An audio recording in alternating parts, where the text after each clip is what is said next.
میں نے سوچا کہ اگر دیدی کو پتہ چل گیا کہ میں نے دیکھ لیا تو وہ مجھے معاف نہیں کریں گی، مگر جب وہ غصے میں آئیں گی تو میں سانس روکے وہاں کھڑا رہا۔ کچھ دیر بعد دیدی کھڑی ہوئی اور میں فوراً دور دیکھنے لگا، مگر مجھے سب کچھ دیکھا جا چکا تھا۔ پھر ہم آہستہ آہستہ بس کی طرف چلنے لگے، اپنی سیٹ پر آ کر بیٹھے۔ بس پھر سے چل پڑی۔ کچھ دیر بعد بس کی لائٹس مزید بند ہو گئیں اور دیدی اب تھکی ہوئی لگ رہی تھیں اور تھوڑی نیند لے رہی تھیں۔ میں نے کھڑکی کے پردے میں ہلکا سا جھکاؤ دیا تاکہ باہر سے کوئی نہ دیکھ سکے۔ انہوں نے آرام سے سیٹ کے کونے پر سر رکھ دیا اور آنکھیں بند کر لیں۔ کچھ دیر بعد آہستہ آہستہ میرا سر میں نے ان کی طرف موڑا اور وہ میرے سینے پر سر رکھے آرام کر رہی تھیں۔ میں اوپر سے صرف انہیں دیکھ رہا تھا اور اب میں نے اپنے ہاتھ حرکت کرنا شروع کر دیے اور میں نے ان کے ٹاپ کا اوپری بٹن کھول دیا اور اسی وقت بس اچانک گڑھے میں اترنے سے ایک جھٹکا لگا اور دیدی جاگ گئیں۔ فوراً میں نے آنکھیں بند کر لیں جیسے میں گہری نیند میں ہوں۔ انہوں نے میری طرف دیکھا اور شاید کچھ محسوس ہوا ہوگا مگر کچھ کہا نہیں، اور صرف ہلکے سے میرا ہاتھ اپنے سینے سے ہٹایا اور اپنے ٹاپ کا بٹن پھر سے باندھ دیا، لیکن گہرا سانس لے کر پھر سے میرے سینے پر سر رکھ کر سو گئیں۔ بس صبح کے 6 بجے کے قریب چنئی پہنچ گئی۔ ہلکا سا دھند اور ٹھنڈی ہوا تھی۔ ٹیکسی لی اور ایک چھوٹے سے لاج کی طرف روانہ ہوئے جو پہلے سے بک کرایا ہوا تھا۔ آفس بہت دور تھا۔ لاج پر پہنچتے ہی ہم نے ریسیپشن پر چیک ان کیا اور اپنے لیے ایک کمرہ لے لیا۔ کمرہ سادہ تھا مگر صاف ستھرا اور پرائیویٹ تھا۔ ہم دونوں نے اپنے بیگ رکھے اور پھر دیدی نے کہا کہ میں تھوڑا تازہ دم ہو جاتی ہوں، ساری سفر تھکا دینے والا تھا۔ میں نے سر ہلایا اور وہ واش روم کی طرف چلی گئی اور میں بستر پر بیٹھ گیا۔ میں نے کھڑکی سے باہر کے مناظر دیکھنا شروع کر دیا۔ کچھ دیر بعد اندر سے نہانے کی آواز آنے لگی۔ جب دیدی نہاتے تو ان کی ہلکی سی گنگناہٹ اٹھتی اور ان کی نرم آواز کمرے میں پھیل جاتی۔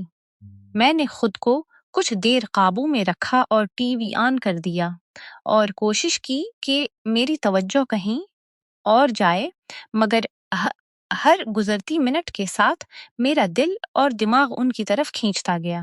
تقریباً 20 منٹ بعد وہ باہر آئیں۔ ان کے بال گیلے تھے، چہرے پر پانی کے قطرے تھے اور ان کا جسم ایک بڑے تولیے میں لپیٹا ہوا تھا جو ان کی رانوں تک بندھا ہوا تھا اور ان کے جسم کا خدوخال نمایاں تھا۔ وہ میرے پاس سے گزر کر الماری سے کپڑے نکال کر بغیر کچھ بولے واش روم کی طرف چلی گئیں۔ کچھ دیر بعد جب وہ پھر سے باہر آئیں تو انہوں نے کالا آف شولڈر شرٹ اور سفید آف شولڈر سکرٹ اور سفید شرٹ پہن رکھی تھی۔ جب وہ آ کر میرے پاس بیٹھیں تو ان کا سکرٹ تھوڑا اوپر کھسکنے لگا تھا اور میں صاف دیکھ سکتا تھا کہ وہ آرام دہ تھیں، جیسے انہیں علم نہ ہو کہ میں دیکھ رہا ہوں۔ میں نے نگاہیں پھیرنے کی کوشش کی مگر وہ مناظر میرے ذہن کو مکمل طور پر مسحور کر چکے تھے اور دیدی اپنا میک اپ کر رہی تھیں اور میں صرف انہیں دیکھتا رہ گیا۔ کچھ دیر بعد دیدی انٹرویو کے لیے نکل گئیں اور میں لاج میں اکیلا رہ گیا۔ سوچا اور کچھ دیر بعد سو جاؤں گا۔ جیسے جیسے وقت گزرتا گیا میں زیادہ سے زیادہ بے چین ہوتا گیا۔ تقریباً 2 گھنٹے بعد میں نے فیصلہ کیا کہ مجھے تازہ دم ہونا چاہیے۔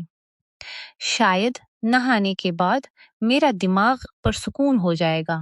میں نے اپنا تولیہ اور کپڑے اٹھائے اور باتھ روم کی طرف گیا۔ جب میں نے باتھ روم کا دروازہ کھولا تو میں نے دیکھی کہ بھیگے کپڑے پڑے ہوئے دیکھے، اس لیے میں اپنے آپ کو روک نہ سکا اور دیکھی کہ کپڑوں کے ساتھ وہیں کچھ کر بیٹھا۔ تقریباً 1 گھنٹہ بعد دروازے کی لاک میں ہلکی سی آواز ہوئی۔ دیدی واپس آ چکی تھیں اور ان کا چہرہ دھوکا ہوا تھا۔ آنکھوں میں کچھ بھاری پن تھا اور پیشانی پر پسینہ تھا۔ آتے ہی انہوں نے اپنا بیگ فرش پر رکھا اور سیدھا اپنے بستر پر بیٹھ گئیں۔ انہوں نے اپنی سفید شرٹ کا بٹن کھولا اور گہرا سانس لیتے ہوئے لیٹ گئی۔ ایسا لگ رہا تھا جیسے پورے دن کی تھکن آخر کار دور ہو گئی ہو۔ میں نے ان کی طرف دیکھا اور بغیر کچھ بولے پانی کا گلاس بھر کر ان کے سامنے بڑھا دیا۔ پانی پیتے ہوئے انہوں نے میری آنکھوں میں دیکھا اور آہستہ سے پوچھا کہ گئی رات میرا بٹن کیوں کھولا تھا؟ تم نے میرا ہاتھ تمہارے ہاتھ سے ایسا کیوں کیا تھا؟ میں تھوڑی دیر چپ رہا، میرا دل زور سے دھڑک رہا تھا، مجھے کچھ سمجھ نہیں آ رہا تھا۔ دیدی نے میری گھبراہٹ محسوس کی اور ہنستے ہنستے کہا، آرام کرو، غصے سے نہیں، مگر تمہارے چہرے کو دیکھ کر ایسا لگتا ہے جیسے تم نے کوئی بڑا گناہ کیا ہو۔ میں نے آہستہ سے سر جھکاتے ہوئے کہا، دیدی میں خود کو آپ نے مجھے دیکھ لیا ہوگا، مجھے ڈر تھا۔ دیدی نے مجھے روکا اور کہا، او اب چھوڑ دو، تم بہت ڈر گئے ہو، چلو یہ بات یہیں ختم کرتے ہیں، اور ہاں میری گردن میں درد ہے، تم مجھے مالش کر دو گے؟ میں نے امید بھری نگاہوں سے ان کی طرف دیکھا، وہ پلنگ پر آگے بیٹھ گئیں اور اپنے بال ایک طرف کر کے مجھے اپنی پیٹ کی طرف کر لیا۔ تھوڑے سے ہچکچاہٹ کے ساتھ میں نے ان کی پیٹ پر ہاتھ رکھا اور آہستہ آہستہ انہوں نے اچانک کہا، اگر تم اچھی طرح مالش کرنا چاہتے ہو تو میں یہ شرٹ اتار دیتی ہوں تاکہ کپڑے رکاوٹ نہ بنے۔ آہستہ آہستہ انہوں نے اپنے شرٹ کے تمام بٹن کھول کر اسے ایک طرف رکھ دیا۔ میں بغیر کچھ بولے کچھ دیر ان کی طرف دیکھتا رہا، پھر آہستہ آہستہ میرا ہاتھ ان کی پیٹ پر پھرنے لگا۔ میں نے ان کی گردن اور کندھوں پر مالش کرنا شروع کر دیا۔ تھوڑی دیر بعد انہوں نے سر پھیرا اور آہستہ سے کہا، گئی رات جب تم نے مجھے چھوا تو وہ میرا اچھا تجربہ تھا، اگر تم چاہو تو تم مجھے مالش کر سکتے ہو۔ یہ سب میرے لیے خواب سا تھا اور یقین نہیں آ رہا تھا کہ یہ سب واقعی ہو رہا ہے۔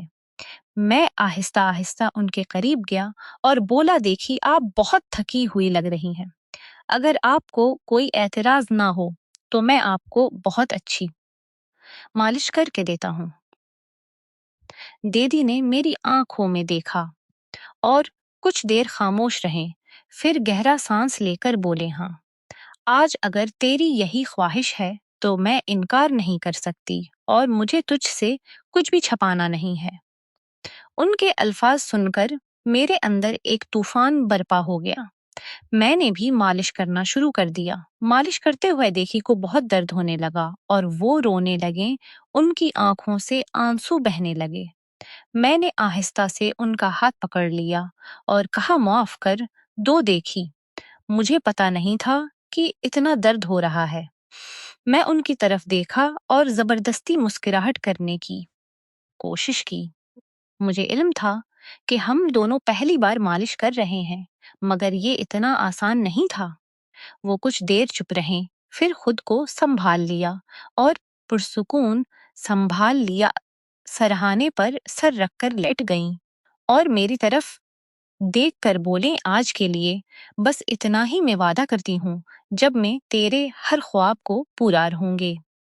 میں نے کچھ نہیں کہا اور وہ وہیں سو گئیں۔